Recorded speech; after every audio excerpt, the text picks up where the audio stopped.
Box 13, with the star of Paramount Pictures, Alan Ladd, as Dan Holliday.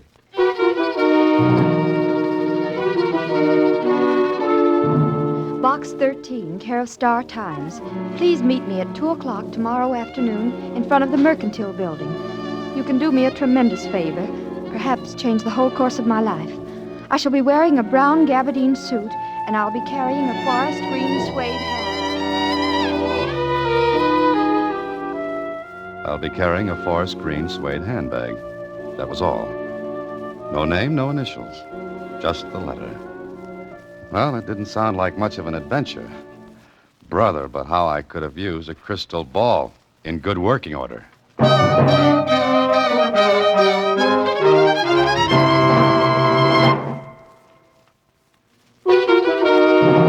And now, back to Box 13 and Dan Holliday's newest adventure, Look Pleasant, Please.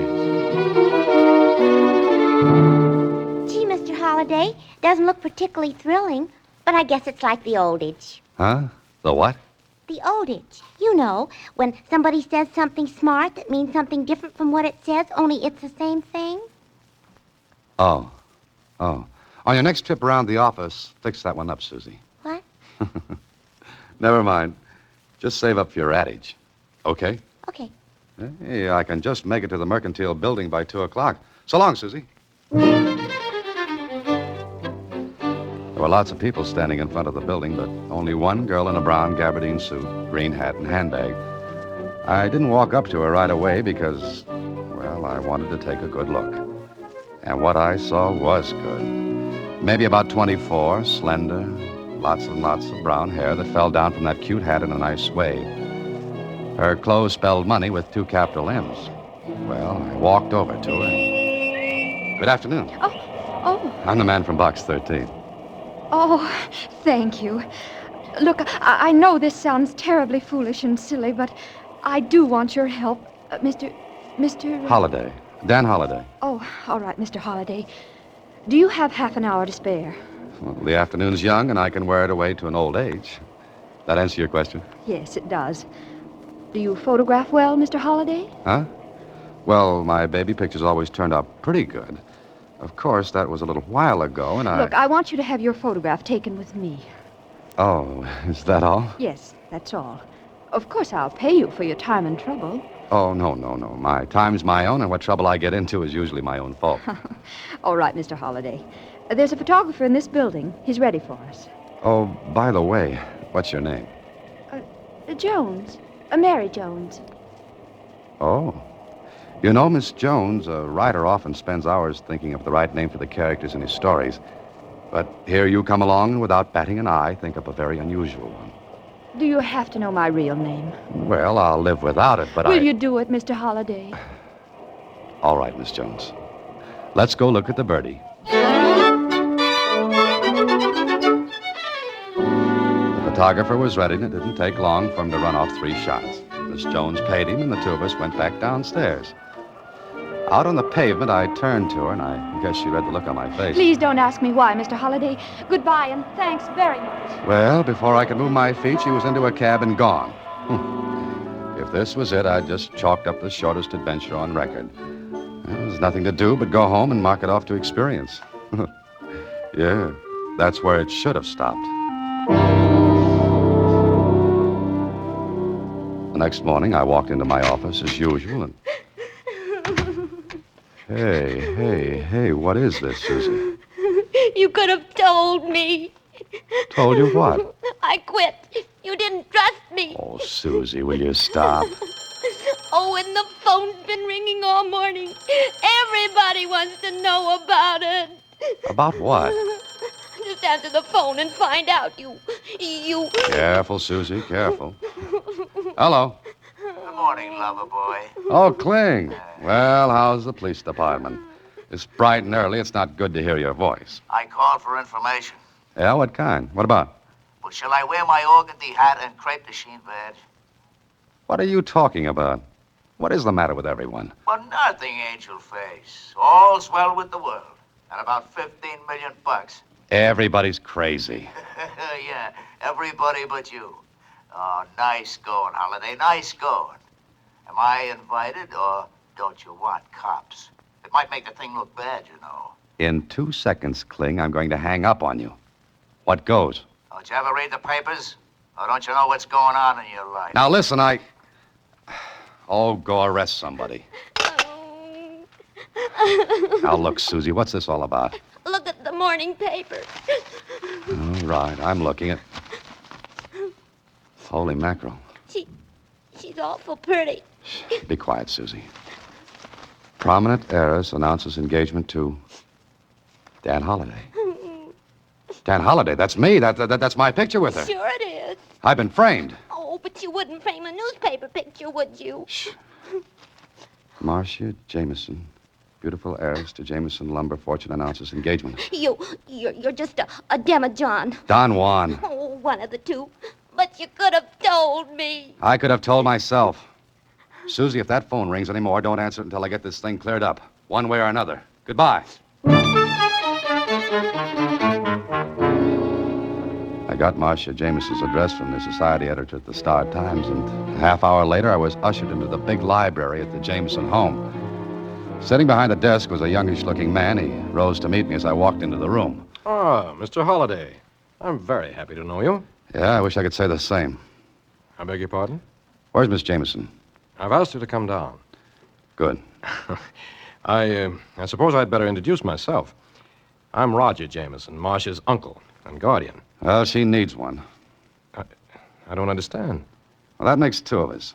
Suppose we pool our facts and get one good, twisted story out of them. Mr. Holliday, you're acting very strangely.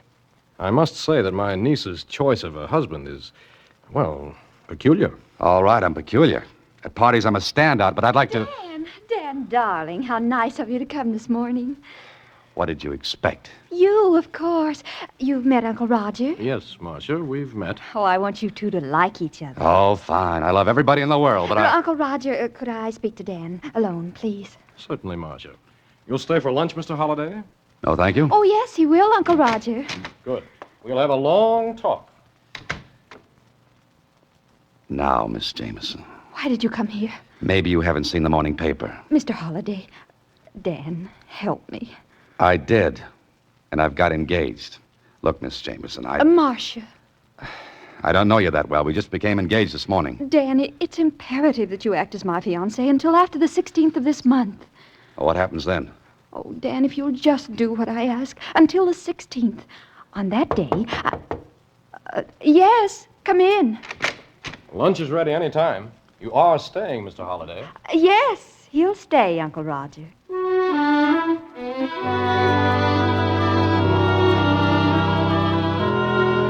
One more lunch like that, and I'd have had indigestion for the rest of my life. Uncle Roger was very curious about me. He asked a lot of questions, which Marcia answered. Then, when I was ready to leave... Of course, Mr. Holliday, this engagement came as a complete surprise to me. I had no idea you and Marcia even knew each other. Well, I get around a lot, Mr. Jameson. You'd better call me Roger, Dan. Yes, there's nothing like being friendly. Well, I'm sure Dan has a lot of things to do this afternoon, Uncle Roger. We'd better let him go. Of course. We'll have plenty of time to talk about things, Dan. Goodbye. Goodbye, Mr. Roger. Oh, thank you, Dan. You were wonderful. Superb, considering I didn't know where the ball was half the time. Oh, we'll wait until the 16th, won't you? It's 5 days from now. Meanwhile, what do I tell my friends? And where do I stack the wedding presents? You can always say we broke up. Uh-huh. And I'll tell you something else, Dan. Can there be anything else? I almost wish the whole thing were true. Goodbye, Dan. And with that, I was left standing on the elegant steps of the Jameson Castle. Well, I could have put the whole thing on the line and cleared up the situation. It'd have been easy. Just deny it. Tell the whole story. Or I could stay in the play and see what the score was. I walked down the stairs, then glanced back and looked up at a window and right into Uncle Roger's eyes. Before I could smile, he let the curtains fall back in place. Okay, that made up my mind. Curiosity killed a cat, they say. All right. Meow.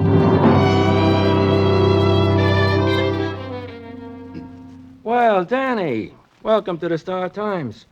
And what brings you into the morgue? Jonesy, I want to do some research. So you came to the right place.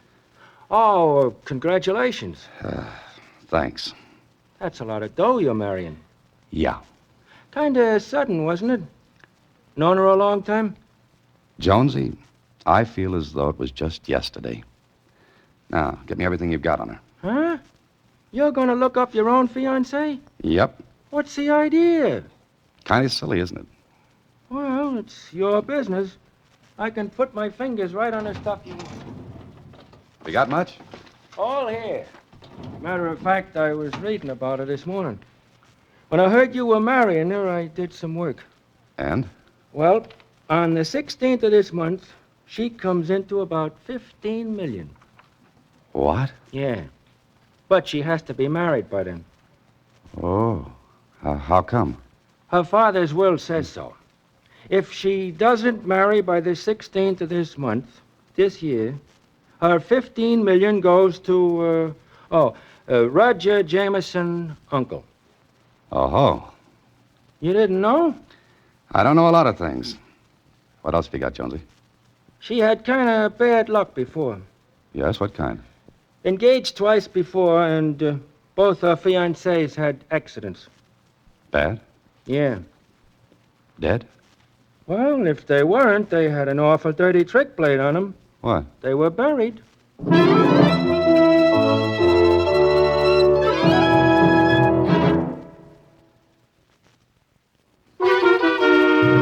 And now, back to Look Pleasant, Please. Another Box 13 adventure with Alan Ladd as Dan Holliday. Well, there I was, all wide-eyed and innocent, engaged to marry a girl whose last two fiancés had lots of bad luck. For myself, I wasn't anxious to inherit any of that. But I had to find out a little more. So I went back to the Jameson place. The butler recognized me and let me in without announcing me. I walked down the hall and heard voices in the library. Ordinarily, keyhole listening would have been out, but, well, I heard my name. The door was open, so... I tell you, Dan, we'll go through with it. Oh, Dan, first name already, huh? Oh, don't be silly, Charles. I've got to convince everyone he is my fiancé. Well, what if he backs out before the 16th? He won't. What makes you so sure? I know. Oh? Oh, don't be stupid, Charles. I'm not stupid. I'm just careful. Darling, you know better. Well, all right, Marcia. Now, you'd really better go, Charles. After all, you know... As they say in Alice in Wonderland, curiouser and curiouser. I was wondering about it when Charles came toward the door. I backed away and ducked into another room. Well, where is Dan now? I don't know, Charles, but you'd better get back to the office or Uncle Roger will miss you. All right, darling. Bye. I'll tell you when and where we can meet again, sweetheart. Uh-huh. You know, I'm fussy about these things. Who the devil is... The name's Holiday, Charlie. I'm engaged to Marcia. How did you get in? The front door. It works. You ought to be ashamed of yourself, Charles, kissing another man's betrothed. Well, now, look, Dan, Oh, you go on, Charles. Dan, I want to explain something. They could stand it. Now, look, Holiday, Go on, Charles. Oh, very well. I'll see you then. Will you come into the library, Dan? But I've got a book. Please, I owe you an explanation. Okay. All right, go ahead. Well, Charles is... Charles is the man you love. That the line you're hunting for? Yes, All right, that's the first I'll leave out of the bottle. The rest should be easy. but it isn't. You see, Dan, your life's in danger. Yes, I gathered that from the things I read a while ago. You read? Yes, the newspaper files. Oh, Dan, if you want to, you can back out. Uh-huh, I know. But maybe I'm more than a little curious. But you know about my two fiancés. Extinct. Uncle Roger killed them, or had them killed.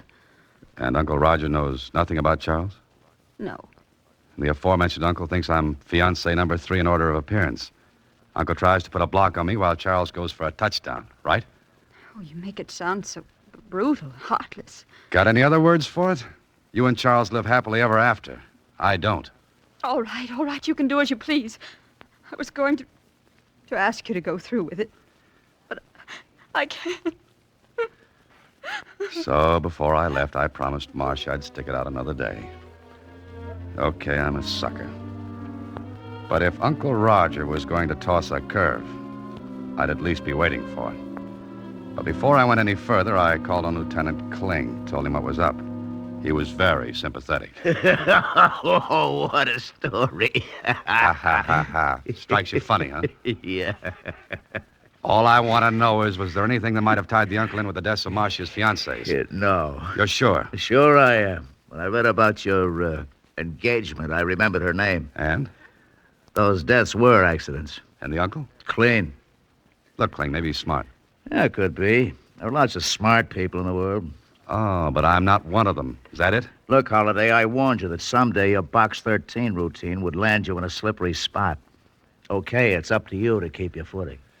Kling, just suppose I lead with my chin, and Uncle Roger takes a poke at it. Would that open up the other two cases? Sure. All right, maybe I'll do it. Holiday, What? look, take it easy. Why, Lieutenant, you sound concerned for me. I'd miss having to hold your hand every once in a while. Well, what are you going to do now? Call on Uncle Roger and make like a sucker.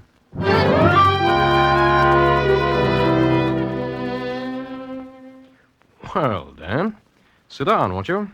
Thanks, Roger. You know, it's going to be quite a treat seeing Marcia married.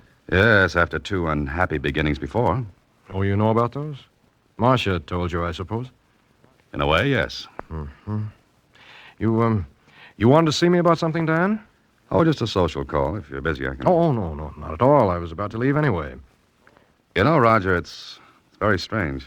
Strange? What is? You haven't asked me anything about myself. I don't have to, Dan. Meaning? I've been very busy since this morning. You see, I have quite a bit of influence. Connection, so to speak. And they told you what? Who you are, where you live, what you do for a living. Dan, how much do you love Marcia? I'm going to marry her.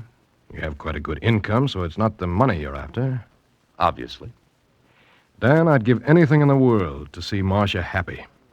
We practically grew up together. There's only 10 years difference in our ages. You see, my brother was 20 when I was born. Oh, I see. Marcia is my only living relative. Oh. Then I understand your concern for her. I'm glad you do. I want to show you something. Miss Claridge, bring in the Jameson estate papers, will you? Thank you. What's that for? Dan, you write mysteries, among other things. Consequently, I think you have a suspicious mind. What do you mean by that?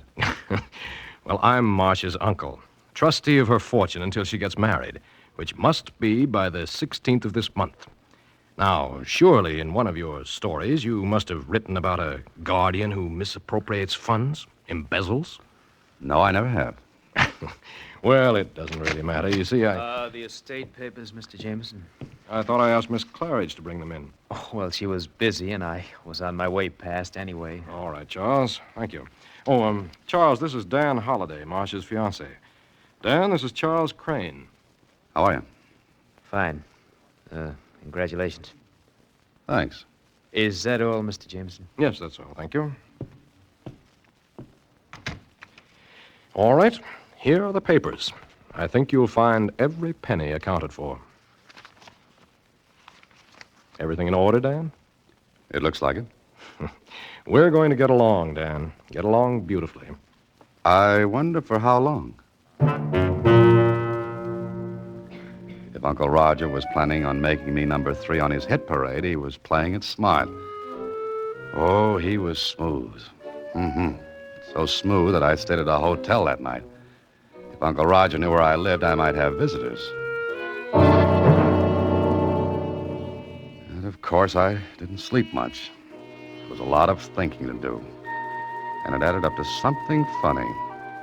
The next day was Saturday, and it came in handy because Uncle Roger's office was closed. And I wanted to see something there. I called on Marcia and told her. Maybe she was a little surprised. Why do you want to go through the files, Dan? I've got a hunch, Marcia. Maybe Uncle Roger didn't show me the right papers. For the estate? Yeah, that's it. Have you got a key to the office?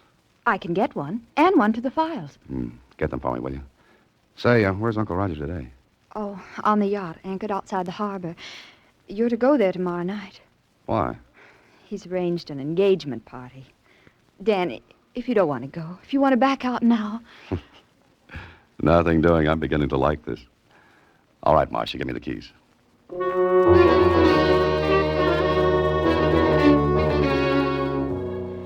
Getting into the office was easy.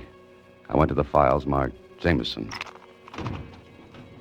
Yeah, the papers were there all right. But not the set Uncle Roger had shown me. These were different. What little I knew about finance showed me some fancy juggling had been going on. I was checking them carefully when a neat round hole appeared in the file case alongside my head. I ducked behind the cases and peeked around just in time to see the outer door to the office close. Somebody with a silenced gun played clay pigeon with me. So Uncle Roger was on the yacht, was he?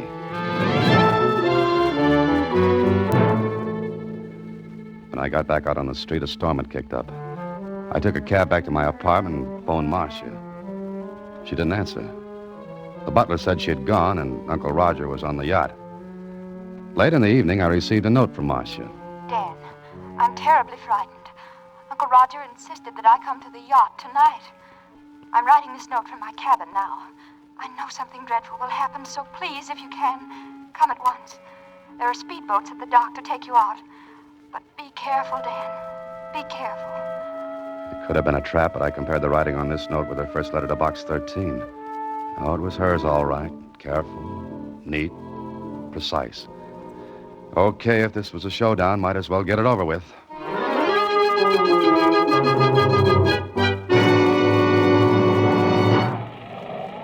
When I got there, the yacht was pitching and rolling like a bad bronc with a burr under his saddle. That all-day storm hadn't let up a bit. Then I was on board, but nobody was in sight. There was one cabin with a light inside. I went to it, opened the door. Holiday? What are you doing here? Visiting? I don't understand. Didn't Marcia tell you the party was tomorrow night? I like to be early for appointments. Where is Marcia? What's the matter with you? She's not here. Oh, yes, she is. Have you gone crazy? Not yet. Sit down, Uncle Roger. Oh, all right. You know, Uncle Roger, I don't like being shot at. I don't know what you're talking about. Where is Marcia? Cut it out. Yes? What were you going to say? Well, what's the matter? Have you got a gun? Gun? Yes, but... Get it. Are you... Get it fast. It's not here. It's always in this desk drawer. Is this what you're looking for, Uncle Roger? Charles, what are you doing here? And you might ask him what he's doing with your gun. It is yours, isn't it? Well, it looks like it. You don't think I'd kill you with my own gun, do you, Holiday? Very neat, Charlie, very neat. But the crew... Just 2 crewmen aboard. The rest won't be here until tomorrow. And that storm is convenient. Lots of noise. Something funny, Holiday? Yeah. Yeah, you are. You think you're going to get by with this, don't you? Is there anything to stop me? What is this all about? If this is a prank... Oh, no, Roger, not a joke. Definitely not. Charles and Marcia had it all planned very neatly. The accidents to her other fiancés gave these 2 beauties the idea. Charles fakes another set of papers to look as though you were embezzling, and... What? Yeah. They make it look as though you can't afford to have her married by the 16th, because if she doesn't marry, then the estate goes to you. And you're killed with my gun. That's it. And you're killed the same way. Charles muscles up this cabin to make it look as though there were a struggle. And All right, Holiday, second guessing. Oh, no, Charlie, I'm not so dumb. You see, I called the police before I came aboard. You see, I guess... You're a liar. You couldn't know. Oh, but I could. Marcia's note gave it away. Marcia's note? Uh-huh. The note she was supposed to have written aboard this yacht. You see, her handwriting was neat, precise, careful. Charlie, ever try to write a neat hand on a pitching, rolling yacht? Can't be done. So I knew she wasn't aboard. And there was only one reason she'd want to get me here. To work this frame. And... Oh, hello, Lieutenant Kling. Lieutenant... Oh! Grab that gun. Holiday, is he? Yeah, Charlie's gone bye-bye for a little while. Call the police in here, Dan. Where are they? Are you kidding? Lieutenant Kling is probably saving his Betty by. Me, I gotta sit down.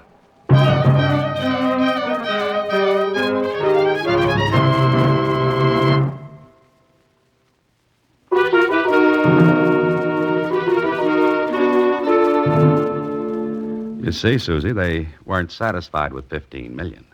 They wanted Uncle Roger's money, too. Which they would have had if that frame had worked. Uh-huh. Hey, what are you doing? What do you got there? A new camera. It's got a wonderful gadget on it that lets me get in the picture. All I do is press this button and... Oh, here, I'll show you. We'll both stand the light, see, like this. And then... Oh, no. Not again. Good night, Susie. Next week, same time, Alan Ladd stars as Dan Holliday in Box 13.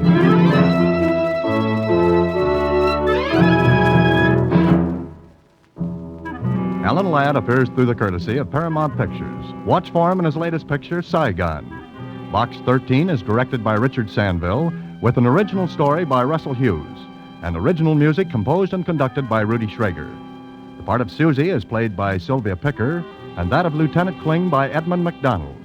John Beal played Roger Jameson. Production is supervised by Vern Karstensen. This is a Mayfair production from Hollywood.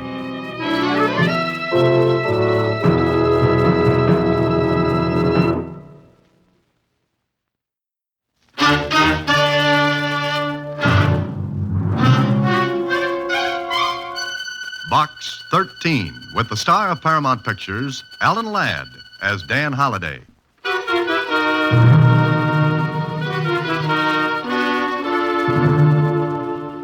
Box 13, care of Star Times. I don't know whether going after a ghost is your idea of an adventure, but I think I may have one for you. I don't believe in ghosts either. At least I don't think I do. However, if you're interested, my name is Michael Davis. I'm an artist, and my studio is at 183 Lincoln Mews. I'm there almost all day.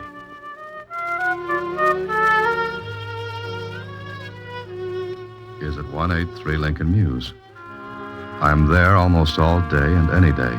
So if you'll drop around, this may be interesting. Michael Davis. So Mr. Michael Davis didn't believe in ghosts. Well, neither did I, until I met Mr. Davis.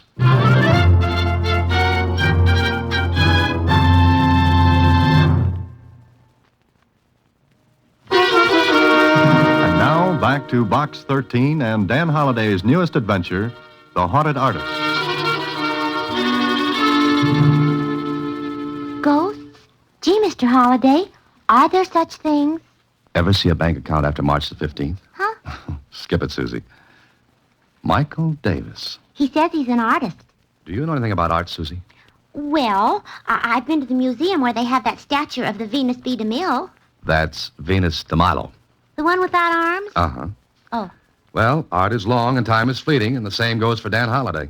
And it looks like a trip to Mr. Michael Davis is in order. See you later, Susie. A half hour later, Michael Davis and I were introducing ourselves and shaking hands. I liked him, and he looked like an artist, except when he grinned. Then he looked and seemed a lot younger than he was, 33 or 4. And he grinned as he said, So you advertise for adventure just to get plots for your stories, huh? Yes, that's a general idea. Maybe I'll be able to use yours. Well, this sounds insane, but I think this studio is haunted. Or I am. Why? Do you hear the patter of cold little feet and the clank of chains at night? I wish I did instead of... Oh, come and look. You see that easel in the corner? Mm-hmm. There's a painting on it. I've got it covered now, but... But what? Well, look. Take a good, long look. I did. What I saw was one of those surrealist things. It was a desert with queer figures raising their arms to a brassy sky and a vicious-looking sun. Well, somehow it gave me the shivers. I was staring at it when... Well, Holliday, what do you think of it? What am I supposed to think of it? Meaning you don't like it? Well, I don't know. I hadn't intended you to criticize it. Just look at it and see if you notice anything wrong. Go ahead, I'll keep quiet. I looked again, and something did strike me as being a little odd. I moved in for a closer look, stood there for a moment. Uh-huh. You've got it, Holliday. That stone quarry painted in the right-hand portion of the canvas. Yes, it doesn't belong. I mean, it's out of place. I didn't paint it. Maybe we'd better go over the signals again, Davis. I lost the ball on that play. I don't blame you. But it's the truth. I did not paint that quarry in there. Look at it. The technique is different. Yes, the brushwork's not like the rest. Exactly. And that painting has to be done in 3 days. I've been working on it for 7 months, and it has to be finished. Why? What's the rush? Well, I've been invited to hang a canvas in the Bernier galleries. Oh, which means you've arrived. Berner's being to art what the big leagues is to baseball. Exactly. You see, Holliday, I started the painting 7 months ago. Everything was fine for a time. Then this started.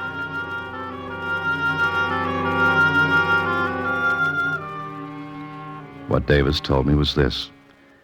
He'd finish work in the evening, cover the painting, and turn in. Then, in the morning, when he'd take the cover off the canvas, the quarry would be painted in. It happened 6 times. The last time was the night before he wrote his letter to Box 13. He was sure no one had entered his studio during the night. He'd locked his windows and doors, but still it happened. It's driving me crazy. I've lain awake at night trying to catch the person responsible, but nothing doing. He never shows up when I'm waiting for him. Have you told the police? Oh, sure. They thought I was just 2 steps ahead of the man in the white coat. Huh. You're sure you've locked up every night? Look at the door. New locks, 2 of them. Even the window fasteners are brand new. Those are the only entrances? And exits. No, Holliday. No one comes in through the doors or windows. I'll swear to it. But someone has to, Davis. Unless I am leaving the rails. No, I don't think so. Thanks. Even my best friends won't tell me that. Well, Michael, darling, I brought dinner. Oh, Come on in, Betty. here, Mike. Here, take some of these packages. Here. Betty, this is Dan Holliday. Dan, this is my fiancée, Betty Harper. Hello, Dan. And my name is Betty. well, thanks. I'll use it. Mike, darling, I've invited Kit and Ann for dinner. Is that all right? Sure. Will you stay, Dan? Oh, I'm afraid I can't. Besides, I'm unexpected. Oh, no, we've got plenty. Spaghetti, salad, wine. Oh, be careful of that bottle, Mike. Here, let me have it. The bag's bursting. Please, I'm not a child. That's a matter of opinion. You will stay, won't you, Dan? Well, Oh, please do. We can talk some more about my problem. Problem. Your problem, Mike? Oh, yes. Dan's going to help about the painting. Oh, And I'm a child, huh? There goes the wine. that was clumsy, wasn't it? accidents will happen, Betty. If I can put in that bromide. Oh, Mike, I just remembered. We're to go to the Suttons after dinner. Huh? Oh, that wasn't a promise. We can't refuse them again. But Dan's going to... As a matter of fact, I can't stay anyway. I have an engagement, too. Well, all right, but you will return tomorrow, won't you? Sure, I'll be glad to. Good night.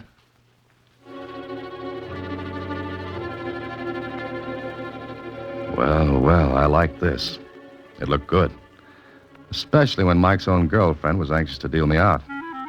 That Betty didn't want me on the team. It was easy to see as the brass button in a collection plate. She didn't drop that bottle of wine. It jumped out of her hands when Mike said I was going to help. Why? Well, I'll have to find that out. I got to my apartment after dinner and sat down to think about it when... Hello? Is this Dan Holliday? Yes, it is. Who's this? Well, never mind. Just a moment. Hello? Hello? Holliday, you're to keep away from Michael Davis. Forget the whole thing, understand? Well, frankly, no. Am I supposed to? Well, yes, I mean, look here, Holliday. It'll be awkward for you if you continue. Go on. I'm interested. All right, just remember what I said. Keep away from Michael Davis or you'll be sorry. Now, listen, this is no joke. But I'm laughing. I warn you. Good night. Brother, whoever you were, that was the worst imitation of a squeeze play I ever heard.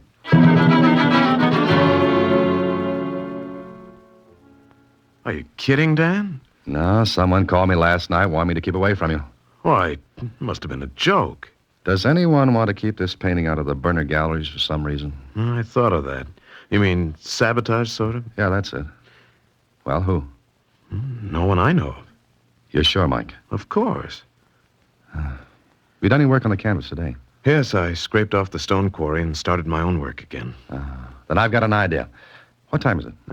4 o'clock. Why? Got any sealing wax? Sealing wax? Well, no, I haven't. Oh, can you get some? Well, yes, there's a store a block down the street, but what do you want with sealing wax? Well, for one thing, we're going to prove there's no ghost. Or what? Or that there is one. I'll run down and get the wax. All right, you're the boss. Make yourself at home. I'll be back in a few minutes. I worked fast to get the thing done before Mike came back. I took every tube of paint, every brush, every palette I could see, and wiped them clean. Then I put them back where they had been. And just in time, Mike came back, handing me the sealing wax. Oh, will this be enough, Dan? Oh, yes, I think so. Okay. Now we'll lock all the windows. And be sure they're locked. What are you up to? You see, we can find out if someone gets in here while you're asleep. We'll seal the locks and bolts with this wax and... Yes, but wax can be broken. If it is, we'll know someone came in the windows of the door. Yeah, but the person could reseal the locks, and sealing wax melts easily enough. Sure, but he couldn't put the imprint of my signet ring back in the wax without getting the ring from me first. And I'm very fond of this ring. Never take it off my finger. Okay, Mike, let's go to work on the windows.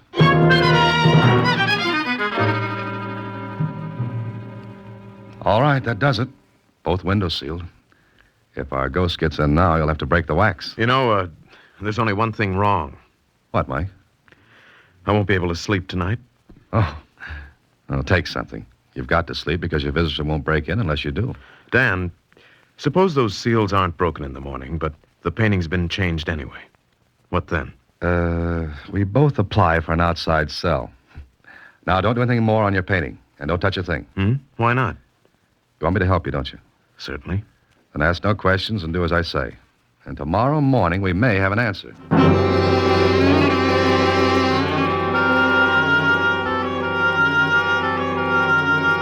was 11 o'clock that night before I left Mike's studio. He had taken a sedative and was sleeping like a baby. I turned off the lights, checked the seals in the windows. All okay. I let myself out, tried the door. Locked, but good. Then I took the sealing wax and melted a hunk of it to go over the keyholes. And I pressed my signet ring against the wax. I even forced wax into the crack above the door, initialed that. Michael Davis was sealed in. And whoever, or whatever, was doing the dirty work was sealed out. I hoped. When I got home, I set my alarm for 5 the next morning. Yeah, it went off all right. I stumbled out of my bed, into my clothes, and drove to Davis's studio. I wanted to get there before he woke up. I did, because when I listened at his door, there wasn't a sound. I looked carefully at the seals I'd put there the night before. Well, they were intact. I'll swear to it. Then I rang his buzzer. He was quite a sleeper. Well, he'd taken something and... Who is it? Why don't you come back in a week? It's Dan, Mike. Let me in. Huh? Oh, sure. Do you always get up this early? I have a contract with the park commissioners to wake up the birds. Fine. Shouldn't happen to a vulture. Sleep all right? Oh, like a top. Disturbed at all? Nope. Okay. Let's look at the seals. You bet. Well, this one's all right.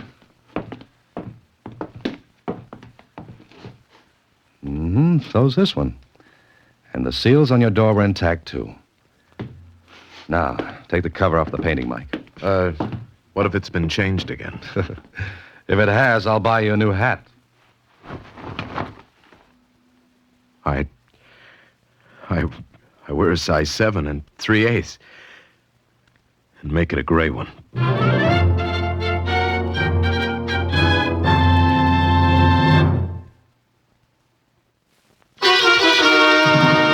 Back to The Haunted Artist, another Box 13 adventure with Alan Ladd as Dan Holliday. Well, the painting was changed. Davis swore he hadn't done it, and I believed him. But if he hadn't... Okay, there had to be an answer. I took all the tubes of paint, brushes, and palettes with me when I left Davis. Also the painting itself. I wouldn't tell him why. Lieutenant Kling at police headquarters was more curious. What are you doing? Taking a home course in detective work? Yes, I'm on my 4th lesson. It's entitled How to Be a Nosy Cop. What's the gag, Holliday? Look, there's no gag. I just left a guy who's biting his nails so badly he was working on his elbow a few minutes ago. Kling, run fingerprint tests on those tubes and brushes and pallets. Then compare them with the prints on this glass, will you? Whose glass is it? Belongs to an artist friend of mine. I swiped it when he wasn't looking. What have you got in that big package? A body. Whose? All right, it's a painting. And you don't know anything about art. I knew an artist model once. She wasn't as bad as she was painted.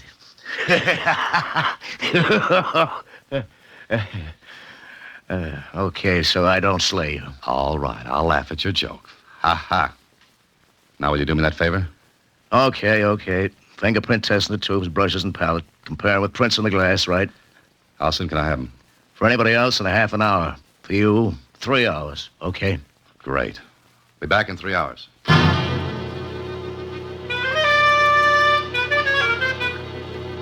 After leaving Kling, I went to the Star Times and learned the name of an art expert. An hour later, I showed him Mike's painting. That is quite good. Yours?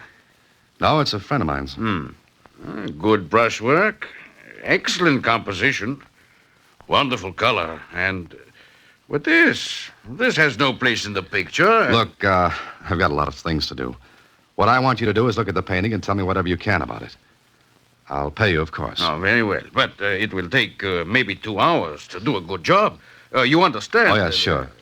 I'll be back in 2 hours. Well, it was a merry-go-round. From Kling to the art expert, from him back to Kling. A little less than 3 hours, Dan. Haven't you finished? Sure. There's your stuff, and here's the report. What's the matter with you? Kling, there's no mistake about this report, is there? Mistake? Look, Dan, our boy knows his business. Bet on it. Anything you like. Weren't there any other prints at all? None. The prints on the paint tubes and the rest of that stuff were the same as on the glass. All from the same person. But it can't be. I've got news for you. It is. Well, the only person who could have touched those tubes and brushes was Davis himself. Yet why should he sabotage his own painting, one that meant so much to me? And yet, he was asleep when it happened. Or was he? I stopped thinking about it then. I had to get back to the art expert and find out something. Well, it was a day of surprises because when I saw him... Yeah, fine thing. They pushed me and they took your painting. Who? I'm standing here looking when they come in. I have no time to see who they are. They pushed me. They grabbed the canvas and they're gone. Did you call the police? Yeah, the police come, but I can tell them nothing. Never mind. Were they men, the ones who took the painting? One man, one woman. You're sure there was a woman? Young man, I'm an art expert, but I also know other things. I know a woman when I see one, even for a second. All right. Never mind them now. What did you find out about the painting? Well, not much. I had not much time, but I can tell you this. I think that the right side of the picture was painted by somebody other than the one who painted the rest. You mean that stone quarry wasn't painted by the same artist who did the rest of the picture? No, I do not think so. There's a different technique, one that is familiar, and I think I recognize it. You do? Well, what's his name? The one who painted the quarry. Well, it's a peculiar technique. Some years ago, I handled some paintings by this man. All right. Who is he? Luigi Antonetti. Oh. Where can I get in touch with him? Well, what? I want to see him. Where can I reach him? Oh, you're crazy, young man. Luigi Antonetti is dead. Oh, that was great. One more twist like that, and I need a corkscrew to take off my hat. Well, there was one person who could answer a few questions for me. Betty Harper. I got her address from Davis and told him to hold base until he heard from me. I guess Betty didn't expect me. Mr. Holliday, I was just getting ready to go out. Correction, you just came in. Where's that painting? Painting? What are you talking about? Betty, Oh, hello. Hello. Kit, this is Dan Holliday. Kit Sayers, Mr. Holliday. How are you, Holliday? Oh, that voice. The voice of doom over the phone. Well, really, Kit, that was a bad job. Well, Be quiet, Kit. Where's that painting? Now, Mr. Holliday. You know you've let yourself in for a vacation on the taxpayers' money with that trick? Now, really, it was a joke, wasn't it, Betty? Mr. Holliday, Kit really thought he was helping out in a practical joke. Well, wasn't I? Look, will you go? Now, Holliday... Oh. All right. But I must say, it all turned out very stupidly. Okay, Betty. So you've got the painting. Yes. Now, will you please let me alone? Will you let Mike alone? Not before I find out what's going on. What if I told you his career would be ruined? His life ruined, too? Would you still go on? Maybe I don't believe that. But you've got to. I love Mike, and I'm trying to help him. Help him? Look, if Mike doesn't finish that painting, it won't hang in the Berners galleries. What becomes of his career then? You're robbing him of his chance, not helping him. Then I'll rob him of it. I'd rather do that than... Then what? I've said enough. Oh, please, please, you've got to believe me, Dan. All I want is for Mike to be happy. And all I want to know is what's going on. And what does Luigi Antonetti have to do with all this? How did you find that out? It doesn't matter. Is Luigi Antonetti still alive? He's dead. And how can he paint that quarry on Mike's canvas? Get out of here. You get out. All right. All right, but I'll find out. If you do and any harm comes to Mike, I swear I'll kill you. Now get out.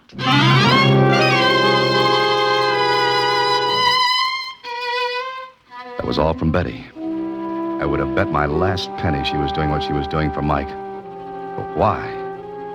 Why? Then I got an idea. Find out about Luigi Antonetti. I looked him up. Found out he'd lived in a small town about 250 miles away. He'd painted there. Okay, so I drove to the little town. Sure, I found out. He was dead, all right. I was even shown his grave, and when I looked at it, I wanted to reach back and chip the icicles off my spine. How could a dead man paint? There was only one answer. He couldn't. Then I learned something else. Antonetti had a pupil named Michael Davis. More questions, and finally I found an old school teacher who remembered. Michael, of course. Wonderful boy. Luigi Antonetti taught him painting. He said Michael had a brilliant career ahead of him. I see. Well, Mr. Evans, do you know what became of Michael? Well, I think he went to the city, although I haven't heard. When did he go? I believe shortly after he graduated from high school. That must be 16 years ago. Yes, it was right after his best friend was killed. His what? Yes, poor boy. He fell into the old quarry. Quarry? Stone quarry? Oh, yes. It was one night after a senior party. I think, yes. Both lads, Michael and Arthur, were in love with the same girl, you see. Would her name be Betty Harper? Oh, it's amazing you should know that, yes. How about this Arthur? Well, it was quite dark. Arthur, I believe, went back to get something. The bridge across the quarry must have broken. Michael was upset for days, even though Arthur was his rival for Betty. Thank you. Thank you very much, Mr. Evans. You'll excuse me, but I've got to hurry.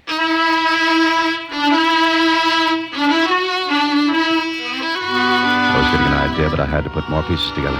So I went back to the city and back to the art expert. Yeah, it's not only possible, Mr. Holliday. It's quite probable. In his early years, he would use his teacher's technique.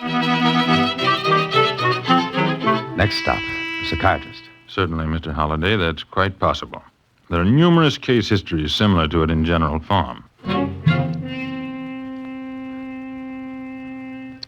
Now things began to fit together. The different technique, that of a dead man, yet only Davis's fingerprints on the tubes and brushes. Betty's concern and her willingness to see his career stopped rather than have me find out the reasons for everything that happened. But I had to bring the whole thing out in the open. So later in Mike's studio... Let me get this straight, Dan. You say I'm doing that myself, ruining my own painting? Yes, you are, Mike. Don't listen to him, Mike. Now, please don't. What's the matter with all of you? Mike, you've got to listen to me. And he's got to listen to me and Dr. Rawlings. Why did you bring a doctor? I'm not only a doctor, Mr. Davis, I'm a psychiatrist. Are you trying to tell me I'm crazy? No, of course you're not. But you will be if you don't let us help. Now listen, you want your career, don't you? Certainly. All right, you won't have it if you don't let us help. It won't be helping. Oh, Mike, send them away, please. Mike, do you remember a person named Arthur Denning? Denning? No, I don't. Now, will you let him alone? Betty, believe me, this is better for him. Ask Dr. Rawlings. Tell him, Doctor. I'm sure Mr. Davis has a guilt complex. Oh, yes. And unless we find out why, he'll never finish this painting. Perhaps never finish any other. Why not? What would stop me? Your own mind, Mr. Davis. Mike, you know as well as I that no one came into your studio the night we sealed it up. No one. You were the only person in here. Now do you see? Not quite. What do you want me to do? Well, Dr. Rawlings told Mike what had to be done.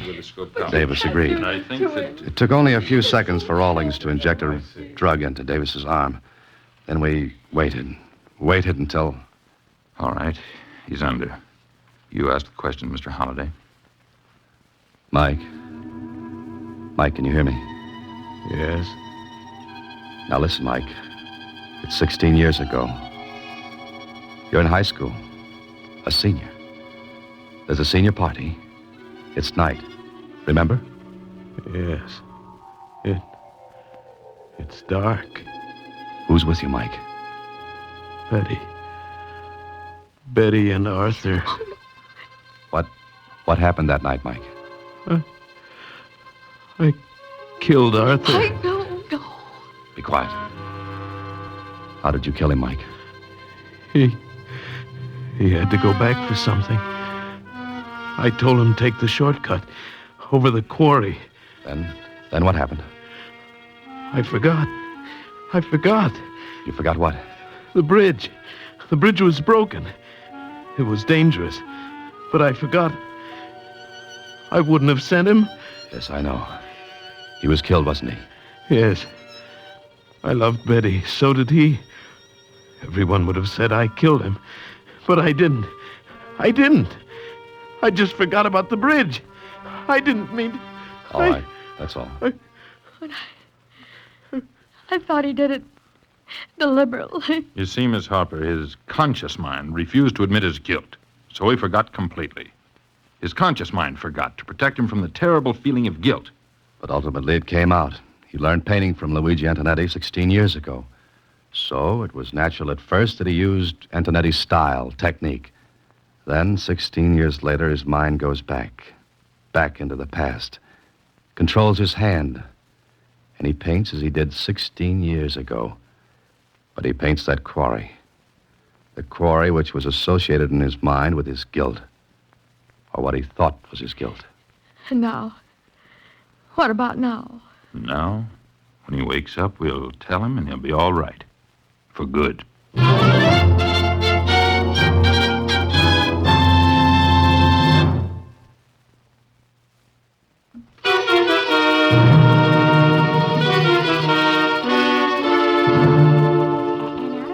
Gallery show have come several new painters of distinction.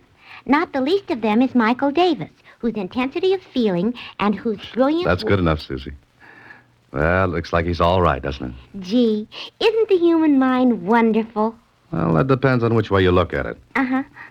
I was psychoanalyzed once. Oh? And what did you find out? We've got a lot of mail to open, Mr. Holliday. Oh. Good night, Susie. Next week, same time, Alan Ladd stars as Dan Holliday in Box 13.